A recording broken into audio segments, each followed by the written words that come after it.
नमस्कार। ये आकाशवाणी शिमला है। अब आप प्रभा शर्मा से प्रादेशिक समाचार सुनिए।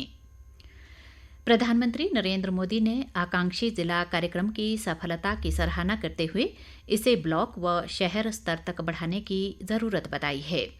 धर्मशाला में मुख्य सचिवों के 3 दिवसीय राष्ट्रीय सम्मेलन की अध्यक्षता करते हुए उन्होंने जोर देकर कहा कि भारत के सर्वश्रेष्ठ युवा अधिकारियों को आकांक्षी जिलों में तैनात किया जाना चाहिए ताकि उनकी रचनात्मक सोच और नए विचारों के माध्यम से आवश्यक बदलाव लाया जा सके। प्रधानमंत्री ने कहा कि डिजिटल प्रौद्योगिकी का लाभ उठाकर और मोबाइल ऐप सीखकर शिक्षकों के प्रशिक्षण को मजबूत किया जा सकता है। उन्होंने कहा कि पुरस्कार विजेता सेवानिवृत्त स्कूल शिक्षकों को भी स्कूलों में आने और शिक्षकों को प्रशिक्षण देने के लिए लगाया जा सकता है। 3 दिवसीय सम्मेलन में फसल विविधीकरण और राष्ट्रीय शिक्षा नीति, स्कूल शिक्षा के कार्यान्वयन, आत्मनिर्भर कृषि और कृषि में एक डिजिटल मिशन के लिए कई रणनीतियों पर भी चर्चा की गई। पीएम गति शक्ति के माध्यम से भारत के बुनियादी ढांचे के विकास की गाथा को आगे बढ़ाने के लिए केंद्र राज्य समन्वय की आवश्यकता पर भी प्रकाश डाला गया। मुख्यमंत्री जयराम ठाकुर ने कहा है कि प्रधानमंत्री नरेंद्र मोदी देश की सेना व युवाओं के उत्थान के लिए ऐतिहासिक निर्णय ले रहे हैं। उन्होंने कहा कि कोरोना महामारी के कारण पिछले 2 वर्षों में सेना की भर्ती प्रभावित हुई थी।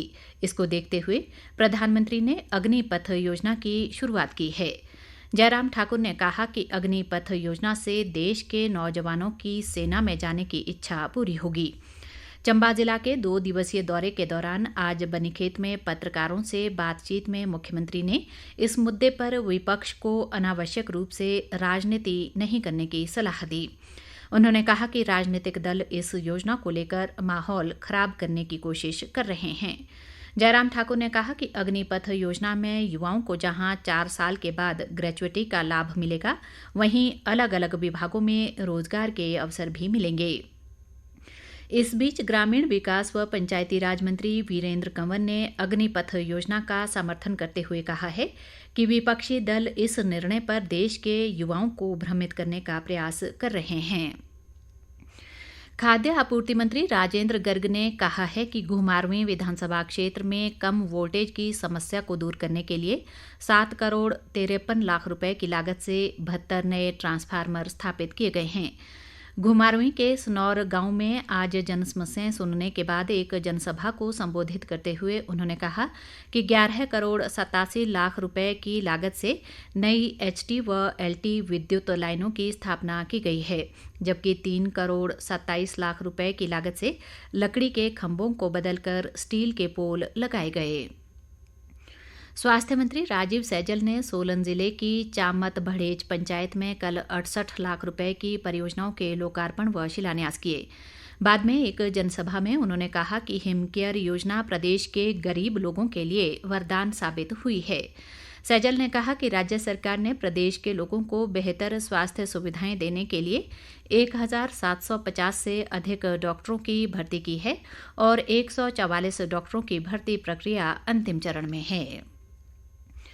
प्रदेश कांग्रेस चुनाव प्रचार समिति के अध्यक्ष व स्क्रीनिंग कमेटी के सदस्य सुखविंदर सिंह सुक्खू ने अग्निपथ योजना को सेना में भर्ती होने के इच्छुक युवाओं के साथ खिलवाड़ बताया है। शिमला से जारी एक बयान में उन्होंने कहा है कि इस फैसले से युवाओं में सेना में जाने का उत्साह कम होगा और केंद्र सरकार को पहले की तरह युवाओं को सेना में स्थायी नौकरी देनी चाहिए।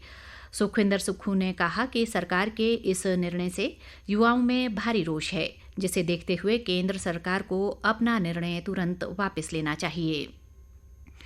कांग्रेस विधायक विक्रमादित्य सिंह ने सेना भर्ती में अग्निपथ योजना को युवाओं के साथ एक भद्दा मजाक बताया है।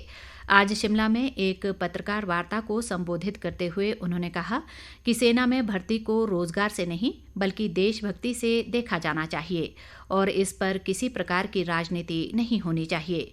विक्रमादित्य सिंह ने कहा कि इस योजना के खिलाफ युवाओं का सड़कों पर उतरकर विरोध करना सरकार के इस निर्णय के विरुद्ध एक बड़ा आक्रोश है। उन्होंने कांगड़ा में अग्निपथ योजना का विरोध कर रहे युवाओं पर पुलिस द्वारा मामले दर्ज करने को अनुचित बताते हुए गिरफ्तार युवाओं को तुरंत रिहा करने की मांग की है। इसी के साथ ये समाचार बुलेटिन समाप्त हुआ। नमस्कार।